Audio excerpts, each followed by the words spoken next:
Hello and welcome to In the Know, where we provide the industry with key guidance on using the government's business support schemes set up in response to COVID-19, our analysis of key trends, new technologies, and most importantly, how to maximise the effectiveness of your operation.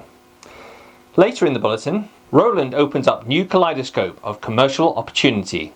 The printing charity gives 44 young industry professionals a helping hand. And Fujifilm reveals diversification opportunities through B1 printing direct to metal. To begin our business support updates, the first critical area for you to investigate is that on June 12th, the Coronavirus Job Retention or Furlough Scheme was amended, and changes will come into force on July 1st. When the changes take effect, wage caps will be proportional to the hours an employee is furloughed. For example, an employee is entitled to 60% of their £2,500 cap if they are placed on furlough for 60% of their usual hours. For June and July, the government will then pay 80% of wages up to £2,500 for the hours the employee is on furlough, as well as employer national insurance contributions, but employers will have to pay staff for the hours that they do work. For August, the level will remain the same, but from then on, employers will need to pay both national insurance and pension contributions.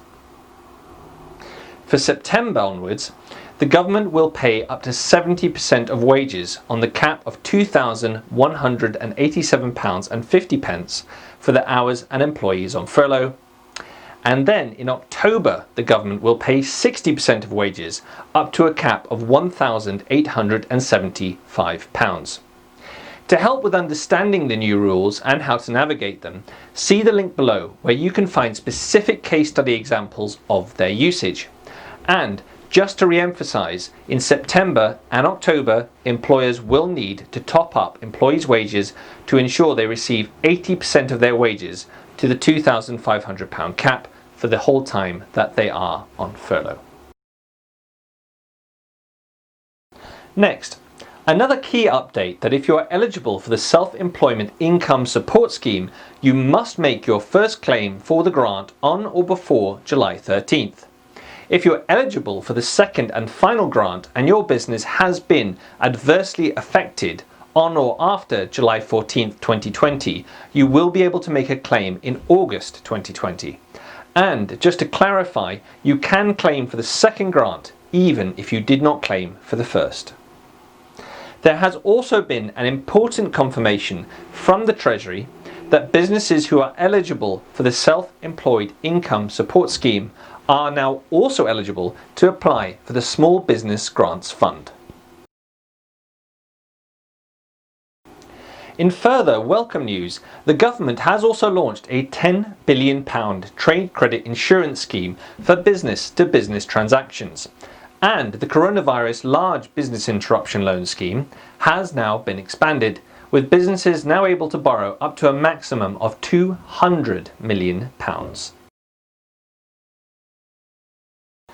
Next, this is a reminder for all print businesses with a retail aspect that the Reopening High Street Safely Fund is providing £50 million from the European Regional Development Fund to councils across England to support the safe reopening of high streets and other commercial areas. Please do investigate it and see what help you can source from your council to assist with reopening.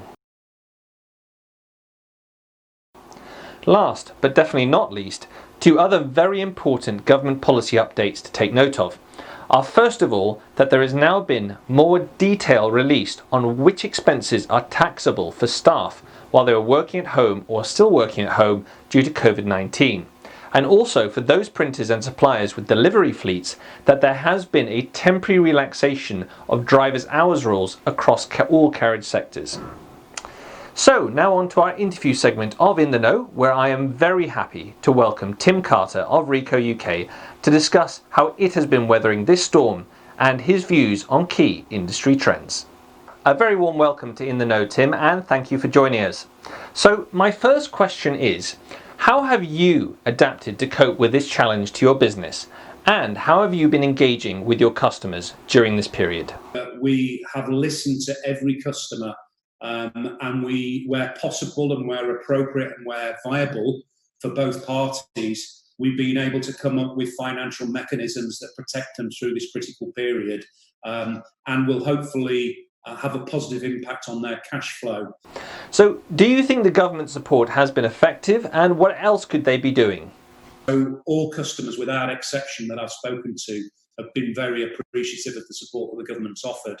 I think that they would all like to have had some more, but there is clearly a limit that the government can do and can achieve, during this very critical and unprecedented period that we're experiencing. Because I think it's going to take time for our industry and many other industries to be able to start to generate the volumes and the cash that are required to get back to normality. How are you adapting, and what can we expect from Ricoh in terms of technology innovation? Well, I think the inevitability of COVID and the implications that COVID's had on our industry is going to force change. And Ricoh has always been represented by positive change. We had hoped at Drupa we would be able to showcase some new technology, which will, in our view, will be game changing. But we're also bringing new product to market this year. We're bringing a new entry level product to market to address light production. We're very excited about the technology that will offer, plus also the total cost of ownership model that's associated with it, and the innovation that will enable for customers in the light production sector.